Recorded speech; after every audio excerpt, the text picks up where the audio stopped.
Here, and I know for many of you, this is a long overdue live, and I apologize. I'm going to wait for a few minutes and see how we're doing. It looks like there'll be a lot of folks joining us today.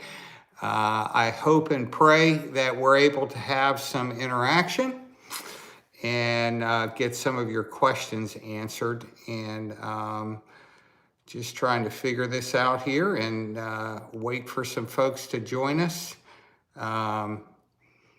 so we can get this thing going. So how's everybody doing out here today? I hope everybody's doing well, and I hope everybody is enjoying the summertime and getting stuff done. I know for all of us, this is an important time of year. So I'm going to try to make this very brief today for obvious reasons. And I'm trying to do more of these, as you can imagine. For those of you who have been around, you know that it has been a very busy couple of weeks here. And, just trying to kind of answer the mail on all that's been going on, and it has certainly been an active time frame here. So I appreciate you guys working with me and waiting. I'm trying to figure out. I've got some technical jams here that I'm working through, but would love to see kind of what everybody's interested in. And so let's just start by giving you an overview of kind of what has happened. And for many of you, you've kind of been keeping up to speed because you've been paying attention to the news like I have. And honestly, this has been season of, just different kinds of information. Not really overly accurate information, as a matter of fact. We kind of started right from the ground up in terms of trying to figure out what was happening and what was going on. And unfortunately, we're still trying to figure that out. Thanks, Devin. It's good to see you. Do me a favor. If you're on, can you just chat? Just send something in the chat and let me know where you're coming to me from. And I'm going to try again to kind of make as much of the time as we can by answering questions and kind of getting to the concerns that you guys have had. Maybe good to see you, Rachel. And, just kind of, there's just so much question out there. And you guys have probably noticed I have been pretty active on the media, trying to get some of those questions answered. And but I wanted to come back to you guys. You guys have been awesome. You've been faithful to support me and the channel. And I'm grateful for that. And I see you, Springfield, Massachusetts. I love it. I hope it's nice and cool up there. I'm in West Palm Beach, Florida, and let's just say it's a little hot this time of year. So we've been kind of weathering the storm. It's Miko. I think it's good to see you. And so what I wanted to do is kind of give you an overview of what we know happened with the assassination attempt on President Trump, and then maybe get to some of your questions, because I know there are a lot of them. Quite frankly, you probably seen my face more than you care to, between many media channels, everybody asking the same question. How in the world did the President of the United States get nearly killed? What happened with the Secret Service? Why was there a security breakdown? And Jim, I get this a lot, not having anybody on the water tower. Those are questions. And let me just since you all are my intimate friends here and you follow me, let me give you an overview of how this normally works and really should have worked. Because the bottom line is, The Secret Service, just a perspective, since January of this year has done over 7,700 domestic sites. That does not include foreign sites. So they've been able to go in, safely hold the event. Advance agents go in, they do what they do, and then everything works out. And I see, that in many of the media portrayals, they're appropriately asking for details. And how did it happen on this one site? How did the breakdown occur that was so catastrophic that the president ended up getting shot? And, unfortunately, a man died and 2 others were wounded. And, the bottom line, that's the worst nightmare for a Secret Service agent, to have someone, one of your protectees injured, and certainly we would never want to see that again. So let's just talk a little bit about how a protectee is protected, kind of during the process of a campaign, or even during an election, or even once you're a sitting president and vice president. Let me just kind of demystify some things. Not every protectee of the U.S. Secret Service gets full package protection, meaning the sitting president has more resources than a potential candidate would have. So that means that RFK Jr. is getting a much different representation than, say, President Biden would. And the reason that is because the bottom line is the Secret Service doesn't have unlimited resources, but it's also based on the threat picture, that the information that we actually have. So the Secret Service will look at threats, and then they'll assign resources to identify those threats and to deal with those threats. So as you know, obviously the rally where former President Trump was having in Butler, Pennsylvania, was a big site. It was a rural area. It was a largely agricultural area. And the bottom line is, that as they did the advance with the resources that a former president was given. Now, there's an argument to be made that former President Trump never really stopped doing what he does, which is he's active, he's out there, he's campaigning. I apologize. Welcome to the new world. But he's campaigning and he's doing what he does. And so should he have had appropriate resources? Yeah, I'm concerned at some of the things I'm hearing. That, the bottom line is the Secret Service went out, they did what they do, they identified the problems, but that at the end of the day, the resources applied were insufficient and the mission failed. So why? Why did the mission fail? Well, the bottom line is it failed largely because although certain things were identified, i.e. the snipers perched, I'm seeing audio. Do you have audio? Okay. Can you guys hear me okay? Can you hear me okay? I'm not getting... Yes, okay, you can hear me. That would be a problem. So the bottom line is the resources were applied. They identified the threats. The site agent walks through, and that's a Secret Service person, identifies, okay, we need to protect against this and this and this. And then a supervisor comes by.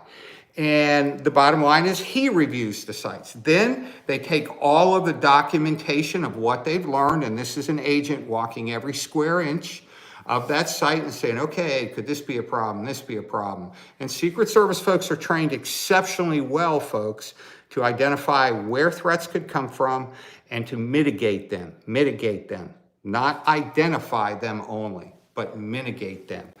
And so the bottom line is that happened, that occurred, and throughout that process, the building that the shooter ultimately ended up on was identified as a problem, and it was identified that there would be state resources, i.e. police officers, that were going to be applied to protect that site? Well, there's a big difference, as we have found out, between having somebody on the roof and having tactical teams inside of the building. And unfortunately, folks, that was a big miss. That was a big fail. There are a cascade of other things that have happened that after that whole advance was set up and there began to be problems, the agents on the ground that were, responsible for the site. Now, let me delineate here. There's a protective detail around the former president, and they come in with the president. They're assuming that everything's going to be set up, everything's done well, and that they're coming into a safe place. And then there are the agents, both Secret Service agents, are Secret Service agents, but they come in and they do the advance. They secure the site and they make sure that everything is set up before the protectee arrives. So obviously breakdown there, big breakdown. Lots of problems occurred, primarily, that the shooter was able to get up on the roof. Many people saw him. Many people noticed that he was armed, and yet he was able to take a shot roughly 150 yards away. Every news organization agrees on that. Even the congressional testimony agrees on that. From what I understand, there were 8 shots fired by the shooter. That's what the FBI testified today to. And now the forensic analysis, begins. There are, a lot of different reports out here. And let me just really encourage you folks. This is problematic from a number of perspectives, primarily because we all need good information so that we can assess, hey, this was handled well, it's being investigated well, even though it was a horrible, horrible mission fail for the Secret Service, one that they will never forget. And let me just say this, as a Secret Service agent, former, it breaks my heart, and it broke my heart. When I got the text, I was training in an organization in Georgia, and I got the text that the president had been shot. At that point, we didn't have any more information. Then all the news started going crazy, and all the reporters wanted to talk, and so it quickly became evident that this was very serious. And let me just say this to this audience too. There is no question that God did a miracle in protecting Donald Trump. There's just no other logical explanation for him being alive today other than the Lord saved his life. So I want to start there and just remind us all that for those of us who have faith and who pray, we need to keep praying because I believe that it was really evident that, and when you look at, I saw a forensic analysis where they talked about where, if his head hadn't turned, where the bullet would have entered, and it would have been fatal, clearly in a portion of the brain that was non-recoverable, but a half inch, quarter inch, however you want to look at it, was all that the Lord turned his head, I believe. So I think we all have a lot to be thankful for, and I know you all are in agreement. If there's ever a time that we need to be praying for our country, folks, it's now. Our country desperately needs the right leaders in place to help us get back on track again. And this is not a political statement. This is a spiritual statement. Our country needs leaders that are filled with integrity, that are patriots. We need leaders that are exceptionally competent. And, whichever party that you are in, I would suggest to you that you pray more. And because if both parties are praying for righteousness and asking God to move, that's what's going to change what's going on in our country. Because I don't have to convince anybody that, things are becoming more violent. We talk about this a lot on the channel. I hope the information that I provide to you is helpful. I've never felt more purposeful to do something than what we're doing now. Again, I apologize. I've kind of been out of the mix with everything going on.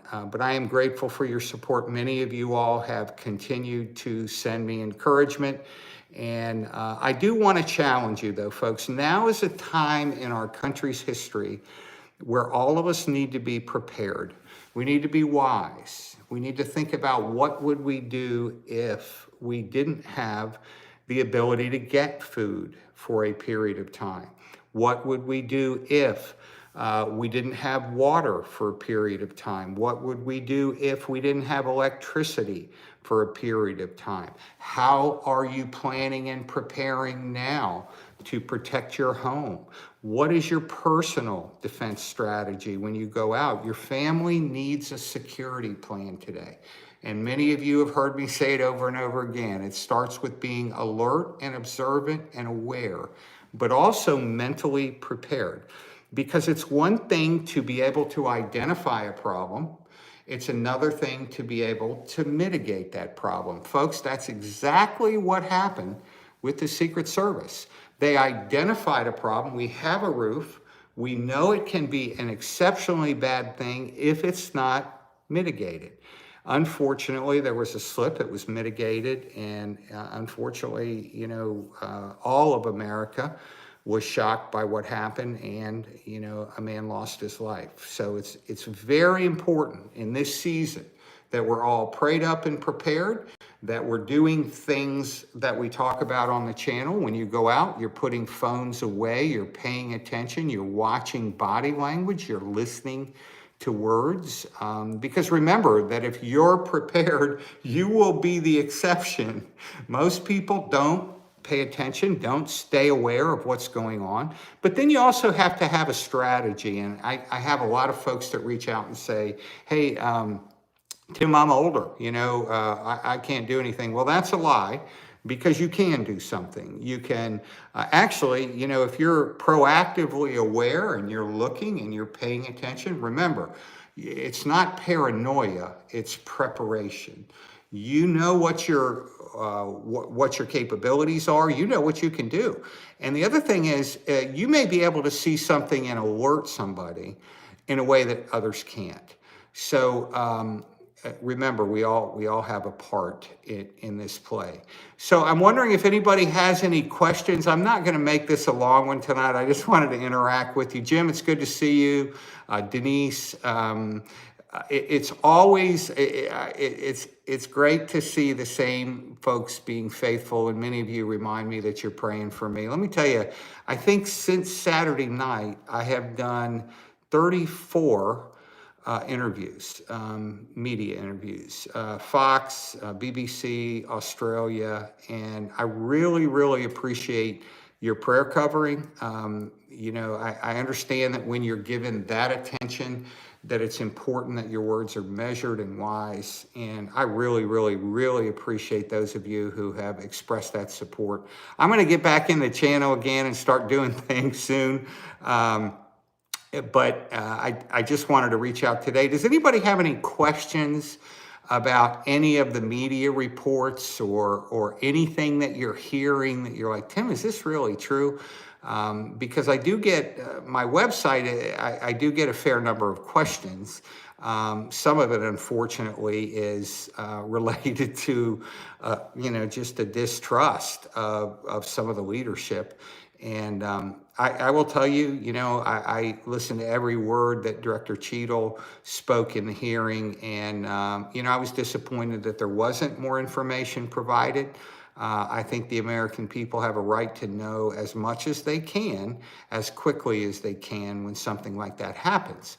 And so, unfortunately, the hearing didn't go well. I thought Director Wray tried, to provide a little bit more information today, and certainly we're going to see a lot more details coming out. But I just wanted to check and see if any of you all had questions, because if you do, I'll be as honest and forthright as I can. Probably many of you have had the opportunity. I was on Fox News this morning, talking with Dana and just about the whole idea of how exposed we are as a nation.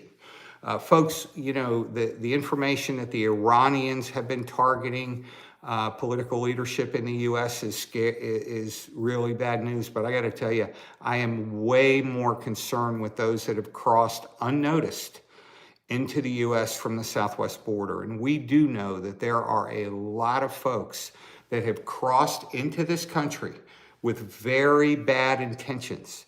And so now it's a huge problem, because once they've crossed in and they're in the wind, this is a pretty big country. And even with technical capabilities and everything else, it's a big problem to know. I equate it to, if you invite your enemies into your front door and they're in your house, are you ever going to have a restful night's sleep? And so unfortunately, that's where we are, and that's why we need prayer. That's why all of us need to have a personal security plan. And Jim, you know, your question, who do I think is trustworthy? The Lord.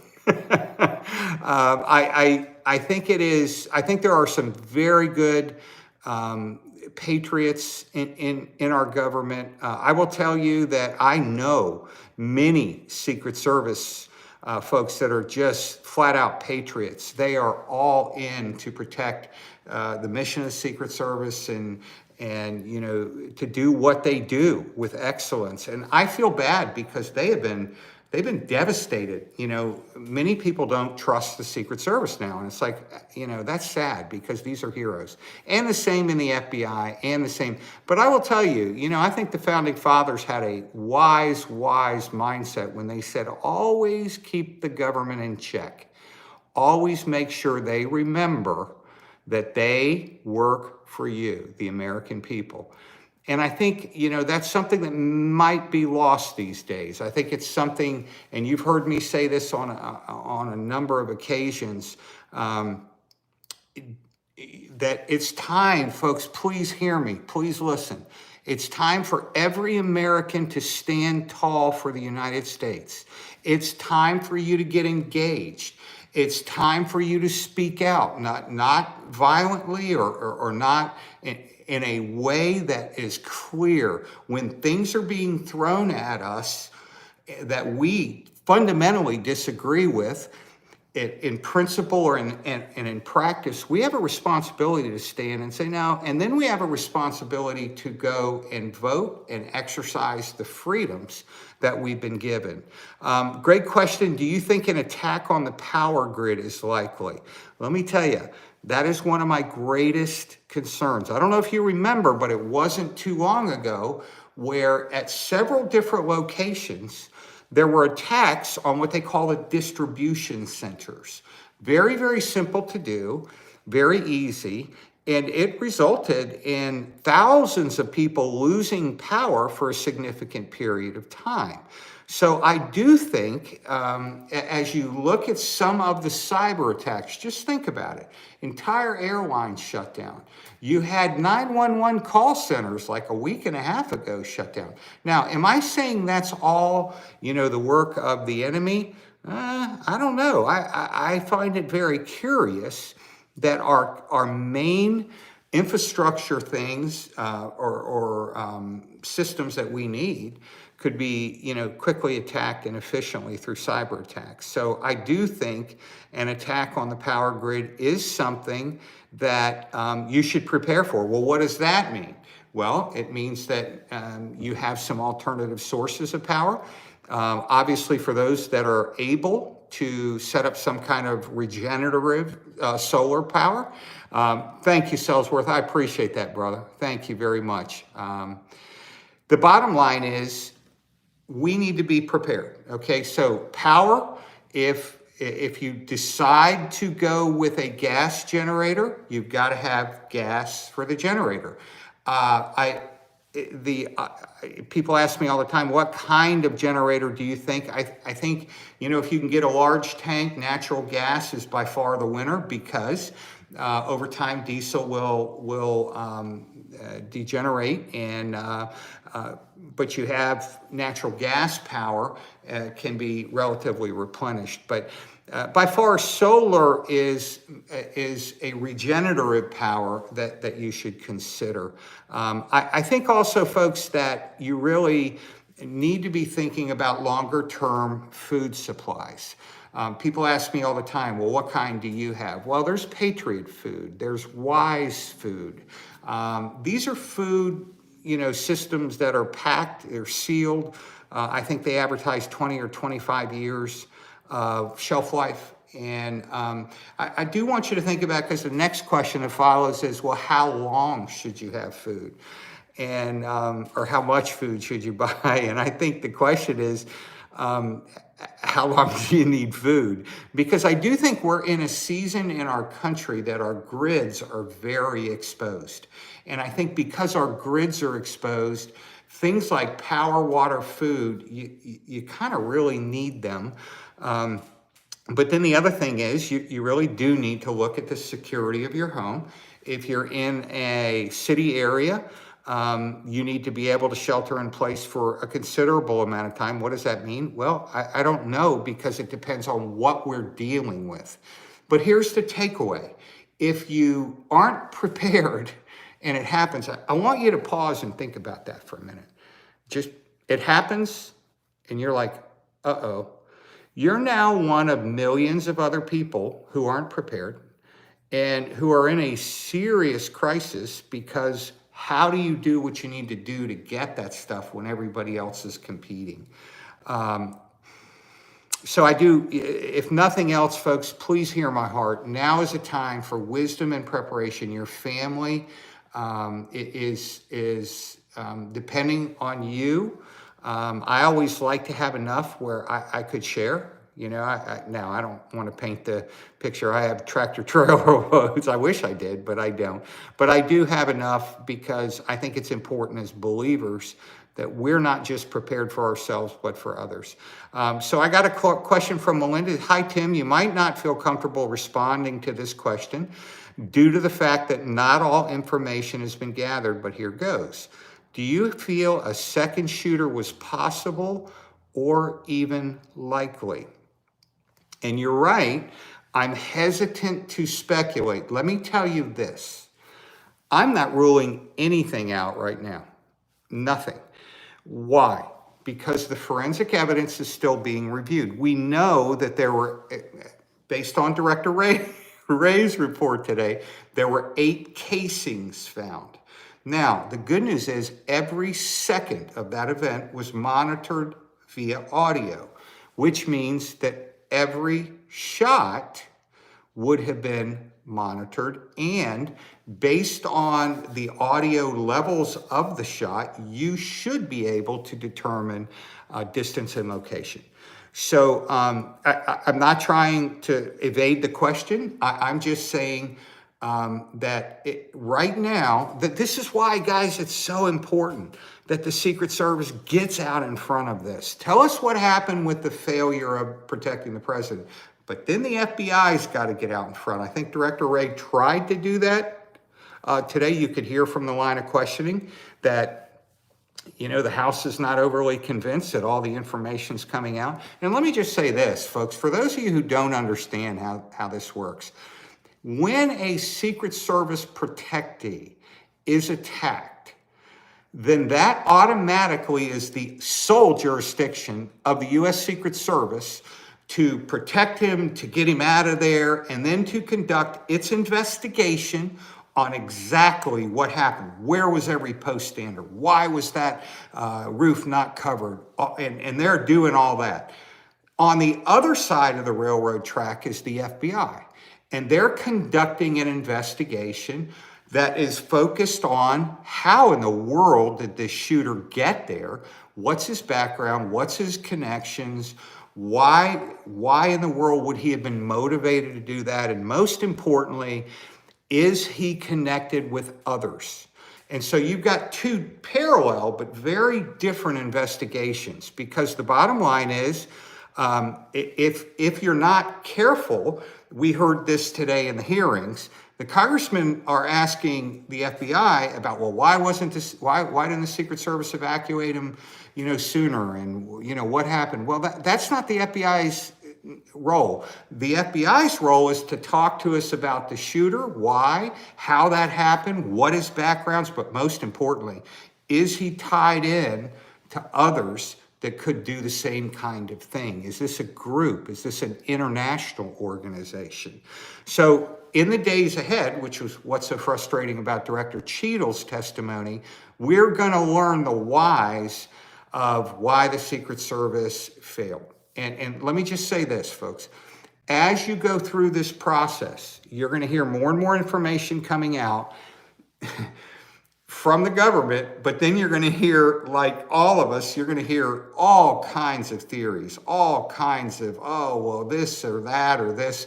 And here's what I know. If you ask me, Tim, what are your greatest concerns so far? Well, out of the hearing today, there were suggestions that Cook had 2 international bank accounts that were encrypted. And I am concerned about that. Why? And I know the FBI is concerned about it, so this is not conspiracy theory here. But that would suggest to me a 20-year-old with clear ties to Butler, no identified affiliations other than what has been said so far. Now, let me say, so far.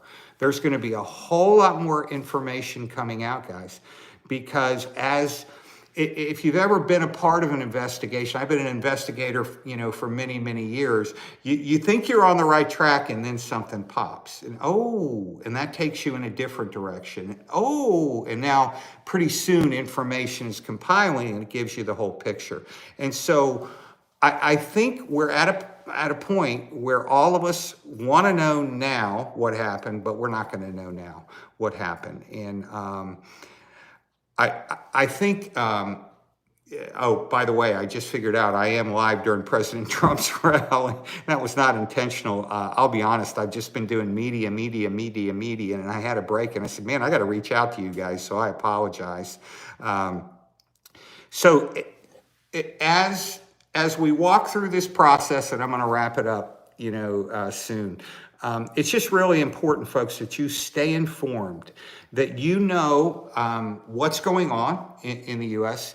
By the way, it's time, listen to me, it's time for all of us to know who our representatives are, to engage with them, to make sure they understand that you are watching, because if we don't hold elected officials accountable, who's gonna? And I think part of our challenge with everything going on, so much division, is to make sure that we are righteously standing for the things that matter, that we are doing what it takes for us to stay strong in a world that, quite frankly, is becoming more and more evil. And so here's a quick question let me see. Is there a final answer on whether or not the Secret Service snipers were told not to fire unless the assassin fired first? Let me give you an emphatic answer to that. I've worked with CS all my career. They are given the green light to immediately fire if they have a clearly identifiable threat and the threat is imminent. And so what we don't know, and what we're going to know in the days ahead, is why did the shooter shoot first? Was it that the counter snipers didn't have that target, were not fully aware what was going on? And this is what I was saying earlier, folks. When you begin to have massive failures, those failures are domino effects. And one of the key failures in this particular situation was the inability for local law enforcement to tie in directly, quickly, and efficiently with the Secret Service. Because let me tell you this, I've worked on the president's detail. If we had this much information that there was a potential threat to a Secret Service protectee, we would have evacuated. All that you saw after would have happened immediately. Once that came in, hey, we've got a threat or gun or whatever, boom, he'd have been out of there. And I'll tell you, having been a part of that happens very fast and very quickly. So I think the bottom line is, I don't question the CS guys, the counter snipers. There were other tactical teams there. I'm interested in hearing. They've been far more transparent with exactly what happened. Maybe some of you all today saw some of the release of the body camera and the conversations that they had right after the event. I hope that addresses your question. No, we don't have to wait to anybody to fire first. We can do what we need to do. It's great. Many of you are joining live for the first time. I'm honored to have you. And I hope you'll like and share. I'm really trying just to be a voice that is kind of, I don't want to say balanced, but I think there's a lot of emotion right now in our country, and I just want to be a fair and experienced voice in the midst of all that. So I really appreciate. I think as we move forward in this process, guys, I think we're gonna really have to pay attention, because I don't know if you're like me, but I can get addicted and follow all this, obviously because of my profession, because of what I try to do to help you guys. But I'm noticing we got to walk away from some of the craziness out there. On one extreme, it was an Iranian hit team. I'm pretty sure that wasn't the case. On the other extreme, he had no connections to anyone. I hope that's the case. I really do. I'm going to let the evidence come out and show us, though. So Trump's not on stage yet. That's great. Hey, I did want to answer any other questions that you have. So he's speaking 30 minutes for 30 minutes in Charleston, Charlotte. Hey, I got to tell you, I'm trying to, be reserved, but man, that speech at the convention from President Trump was very moving. I saw a very different, kind of speech, and I think, when you look at almost losing your life, I mean, literally a quarter inch from losing your life, I think, it changes you. And so again, as you're praying for our nation, pray for the president, pray for President Biden. I mean, this is a very difficult time for him, for his family. And I think, as believers, we ought to be different.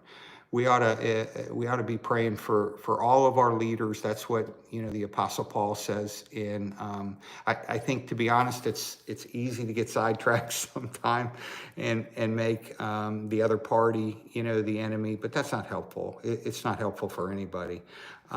So I see a question. Can you recommend a tactical training near Fort Meade, Maryland? Military spouse here with 2 kids. Just want to be prepared as I can for them. LionHeart does training. Unfortunately, it's not near Fort Meade. We're going to run 3 classes in the fall by some of the best. You being in the military, you will know where these guys come out of.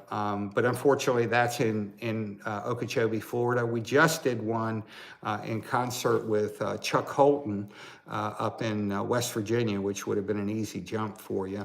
I'm preaching in the choir here because you're in the military, but you really have to be careful who you allow to train you. Because the tactical training today is a wide open market, and it's being flooded with a lot of folks that probably you wouldn't necessarily want to be trained with. I'm not bad-mouthing them. I'm just saying that I want to be trained by the best of the best, meaning they're the most proficient, they're the most experienced, and they're the best instructors. Because I've met a lot. I've been an instructor for a long time. I've met a lot over my career. They are phenomenal when it comes to handling weapons, but not so much when it comes to teaching. And so I would encourage you, to check out it. I'm happy. Just send me an email. I'm happy if you come across someone. And you know what? I do have some contacts in the Baltimore area. So let me see. We've already said that, our team is willing to go and train. But it's problematic in terms of finding ranges and all that kind of stuff. But we have a training program called Family Protection Weekend, where we train the skills piece of weapons handling, but we also train, trauma, stop the bleed training for medical. And then we put you in scenario-based training. So if you go to our website, LionHeartSecurityTeam.com, go to events, and you can see some of what we're offering. And then again, I'm happy to, if you find somebody and you're like, hey, are they good? I'm happy to do a quick vet for you, because I do think, kudos to you, number one, it is time for all of us to be trained to stand and trained to protect others. Good, Kelly. I would love to have you. I need to attend a retraining class in the near future. So good. I'm with you, and I know you work in Baltimore, if I'm not mistaken. So you definitely you need to be prepared, which is good. Well, folks, I wanted to keep this one a short one tonight. I hope I've been helpful, and hopefully bringing some of the real story to you. You've got, please share this with your friends. I think it's important that we have, grounded information going out there. And I hope to get back to doing some of the training videos. Again, I apologize. It has been a crazy week and a half, just with media interviews. And I'm actually surprised, because I've done Australian news, I've done BBC, I've done South African, I've done Israel. Asked for a media interview, did that. And what that tells you is this, what happens in the United States really impacts the world, which is why we need to be strong. Quoting Ronald Reagan, we need to be that city, that lighted city on a hill, because the world needs us to be strong, and we need to be strong. So I hope this is helpful to you. And again, thank you all for joining. If you have any questions after the fact, I try to be faithful to answer your questions as quickly as I can. I really do. It's a privilege to have you all, do this journey with me. I don't take it lightly. And, I kind of wish that, everybody would jump on the bandwagon and start learning how to be safe and protect themselves, because I think we're going to need it in the days ahead. So thank you all for joining me, and hoping and praying that you all stay safe out there. And I'll try to do more lives. I'm going to, my media schedule starting to slow down a little bit. I've been on Newsmax quite a bit, in Fox, and so would appreciate your prayers that I would have wisdom, and I would speak with balance, and also experience and authority. So thank you all. I appreciate you very much. I'm praying you stay safe, and we'll see you next time. God bless you.